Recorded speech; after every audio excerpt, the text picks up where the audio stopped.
May's Envy is the sophomore full-length album from Civerous, a Los Angeles, California-based death metal band, and one that we could qualify with sort of a post-black metal influence, a death doom metal influence, maybe some funeral doom metal in some of their guitar techniques, and overall we have an atmospheric, somewhat experimental style of death metal, which kind of begs to be called post-death metal in some ways, and because there are those post-metal influences in the way that they put together songs. Now, I wouldn't say this outright back in 2021 when they released their debut full-length album, because it was much more of a black and death metal record with a couple of interesting twists taken that were funereal and dark, but not quite to the degree that their initial demo tape was, and May's Envy is as a result. This record definitely vaults off of what they'd done in the past. It does build upon what they had done, but it more clearly states what differentiates their sound from whatever else is around in the death doom metal arena. So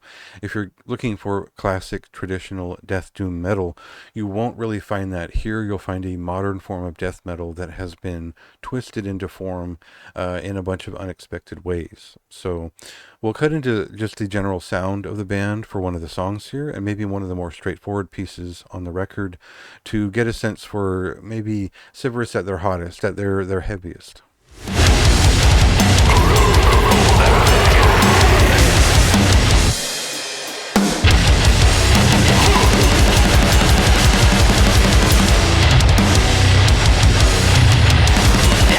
So the template for the first record, I would say, applies here for the second record.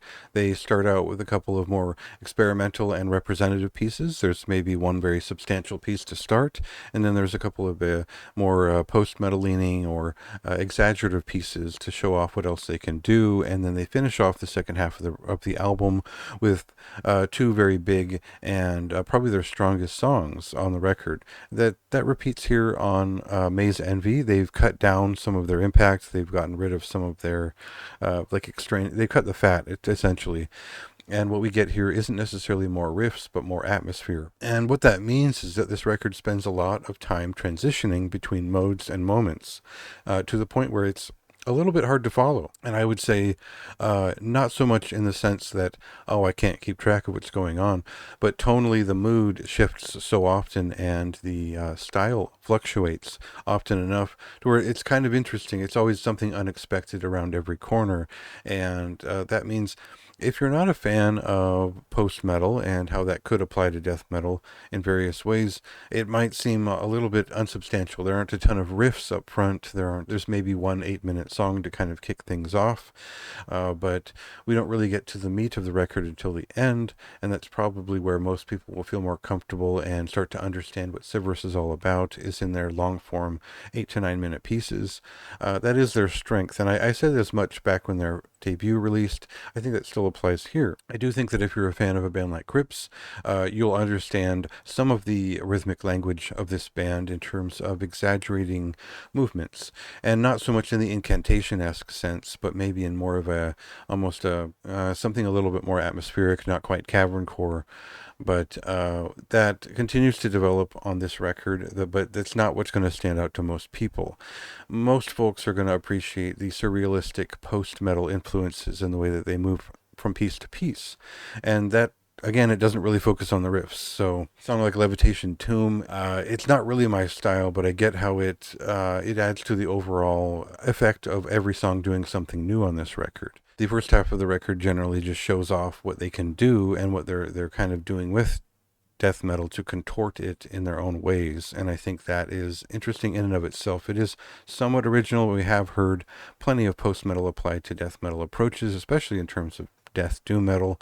So the most interesting thing about this band is their movement between, it's not exactly blood incantation in that respect, but it does have a sort of fleeting sense of movement that is interesting if you're a fan of atmospheric metal in general. While I don't appreciate every part of this record, the stuff that really hits. So I found a lot of it was, I couldn't help but describe it as anything but kind of fresh. There's something new about this record. It feels like they're onto something, and maybe it's not even necessarily related to death metal in the long run. But I had a a fun ride through this record several times, and it kept me coming back to it where I wanted to keep talking about it.